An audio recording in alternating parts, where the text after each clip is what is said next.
여러분, 성북구에도 600년 전 조선시대 백성들의 피와 땀이 묻어있는 역사 문화 유적이 있습니다. 바로 한양도성입니다.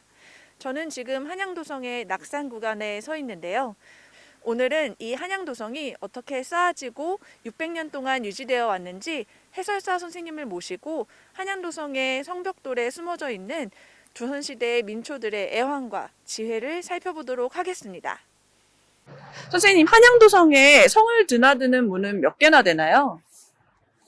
네, 한양 도성에는 이게 성을 쌓고 난 뒤 그 백성들이나 그러니까 물자들이 드나들 수 있게끔 큰 문 4개와 작은 문 4개를 두었습니다. 큰 문 4개는 흥인지문, 요즘 이야기하는 동대문, 그 다음에 돈이문, 이거는 지금 자치가 없어졌는데 서대문이었고요. 네. 그 다음에 숭례문, 우리 솔직히 말하는 남대문, 그 다음에 청와대 뒤산에 있는 숙정문회가 이거 북쪽의 큰 문이었습니다. 그리고 4개 작은 문은 우리 뒤에 보이는 해암문, 그 다음에 강의문, 소위문, 창의문, 이 4개 문이 있었습니다. 아, 네, 그렇군요. 뒤에 보이는 해암문은 한양도선 축선 당시인 태조 5년 1396년에 만들어졌습니다. 당시 이름은 홍화문이었어요. 그러다가 창덕궁의 정문이 홍화문으로 이름이 지어짐으로써 중종 6년 약 한 1511년에 해암문으로 이름이 바뀌었습니다. 그러다가 1592년 임진왜란 때 위에 있는 이 물류가 불에 타서 없어지고 1744년에 영조 때 다시 위에 물류를 지었습니다. 그리고 일제강점기인 1928년에 관리가 어렵다고 위에 있는 물류를 허물어 버렸어요. 그러다가 1938년 전차가 다니는 길을 만들기 위해서 밑에 홍해까지도 흘렸습니다. 1994년도에 복원하였는데 원래는 이 도로의 중앙에 해암문이 위치했습니다. 그러다가 복원하면서 약 북쪽으로 10m 정도 위쪽으로 옮겨서 복원이 되었습니다.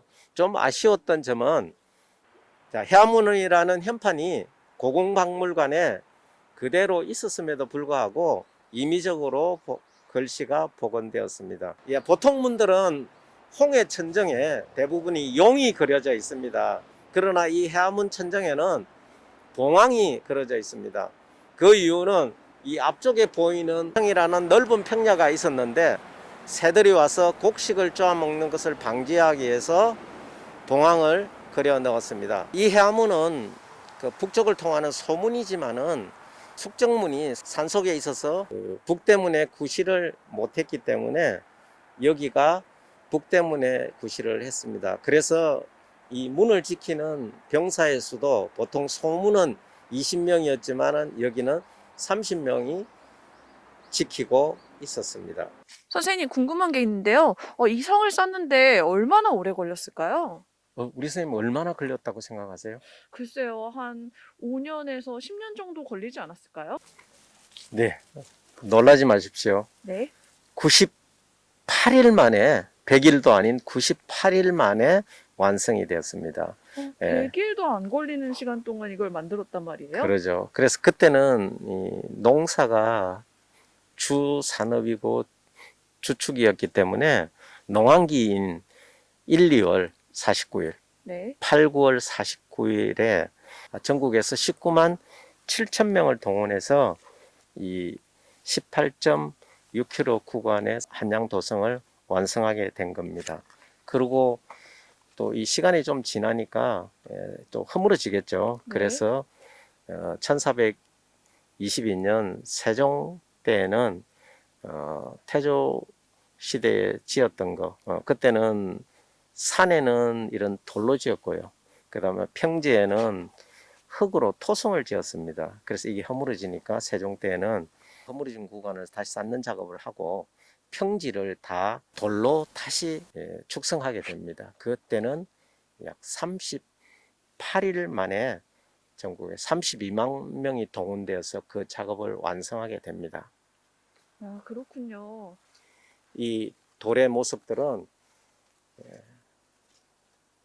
한양도성을 처음 지을 때 1396년도 태조 5년 시절에 처음 지을 때의 모습들입니다. 그때는 주변에 있는 돌들을 자연석으로 거의 가져다가 맞추어서 지어난 모습이라고 볼 수 있습니다. 그러다가 좀 허물어진 부분들을 다시 보수하는 세종연간에 1422년에 보수할 때는 지금 여기에 보이는 것처럼 약간 동글동글하게 옥수수 알갱이처럼 된 돌의 모양으로 다시 일부 구간들의 복원이 이루어졌습니다. 그러다가 1704년에서 1711년도 숙종연간에는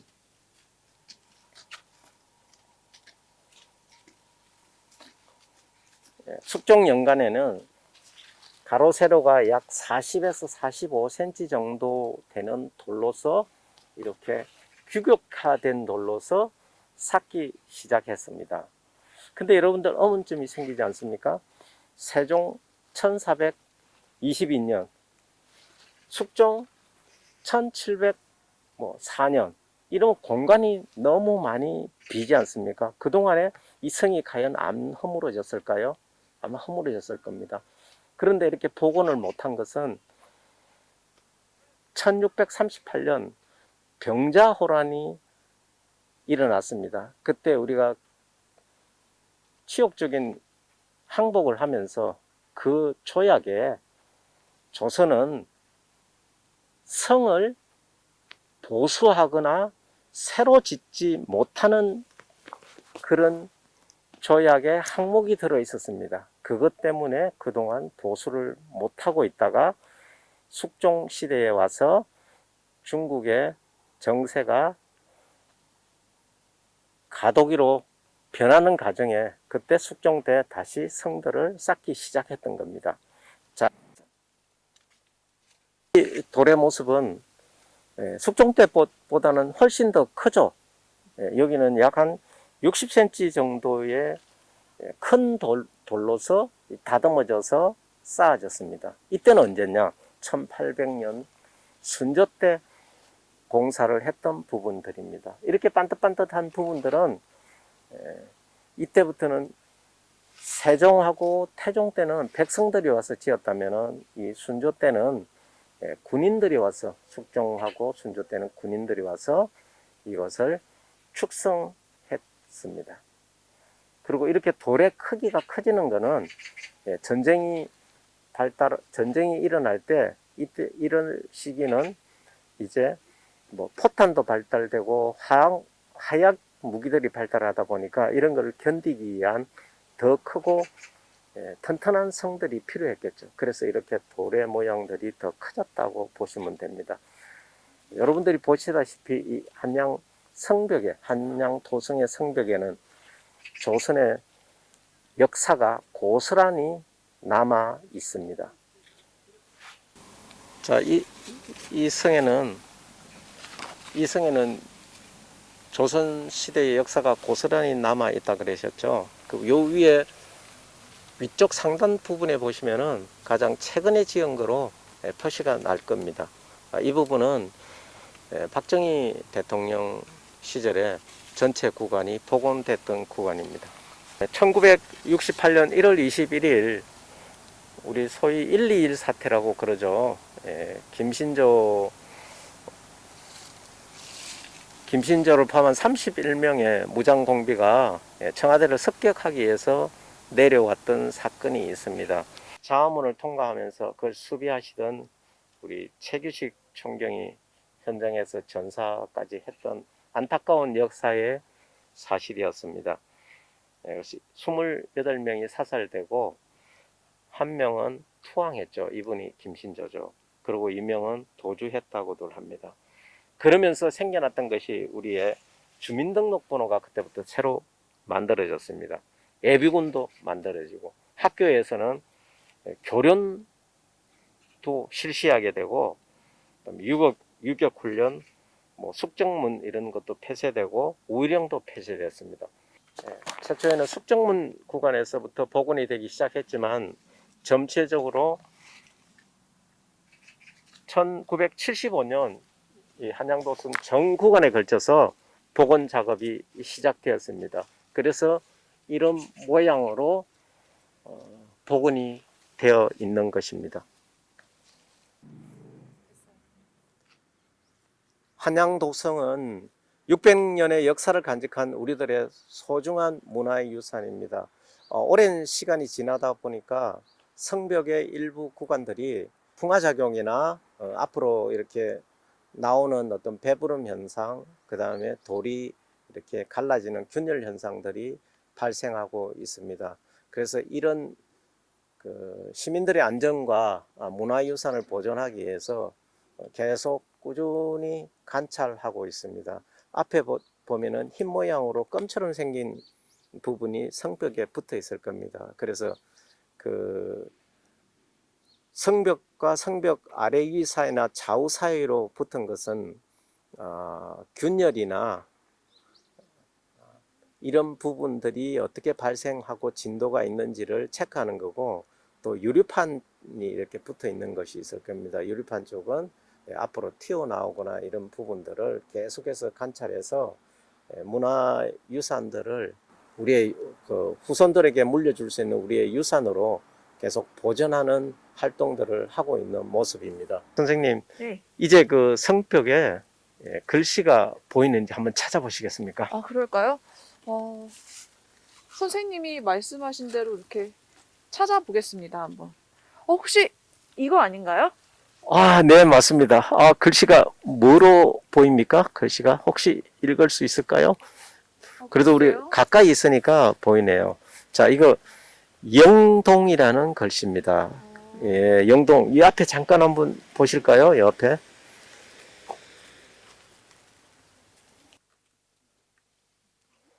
자, 이렇게 성벽 돌에 글자를 새겨놓은 것을 각자성석이라 그랬죠. 네네. 예, 이 각자성석이 한양도성에는 약 한 280개 이상이 전해지고 있습니다.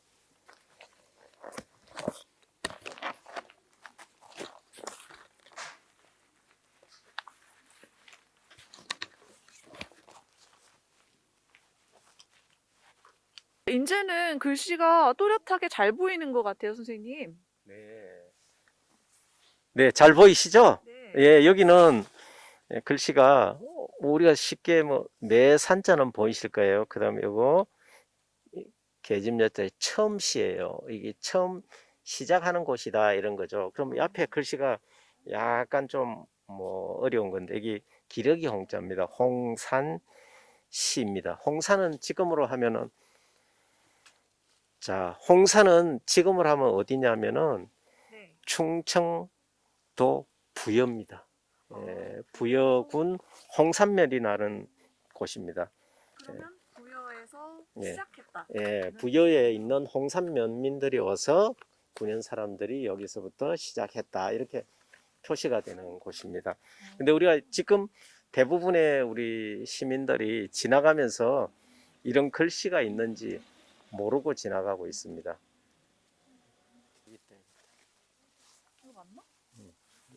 이 포자만 보이고 남자는 좀 치워졌다. 진짜. 여기 또 발견했어요. 글씨, 아까 전에 이 글씨는 정확치 않지만 시라는 글자는 이제 정확하게 알 수 있을 것 같아요. 네, 시를 아셨네요. 근데 여기가 좀 지워졌는데 이거는 이제 이 포자입니다. 포자. 남포시, 남포에서 출발했다는 거죠. 남포 국민들이. 남포는 어디냐? 요즘 나라 전체가 한창 시끄럽습니다. 국민들은 무엇이 진실인지 알기가 어려운 일들이 많이 발생하는데요. 우리 선조의 지혜를 빌어서 어떤 일을 할 때 반드시 실명제를 도입해서 뒷날 문제가 발생할 때 그 진실이 바로 파악되고 이를 통해 투명하고 공정한 사회가 정착되었으면 합니다. 조선시대 공사 실명제의 현장인 한양도성 성벽이 새삼스럽게 오늘날 우리에게 조명되는 이유는 무엇일까요? 여러분과 함께 생각해 봅니다.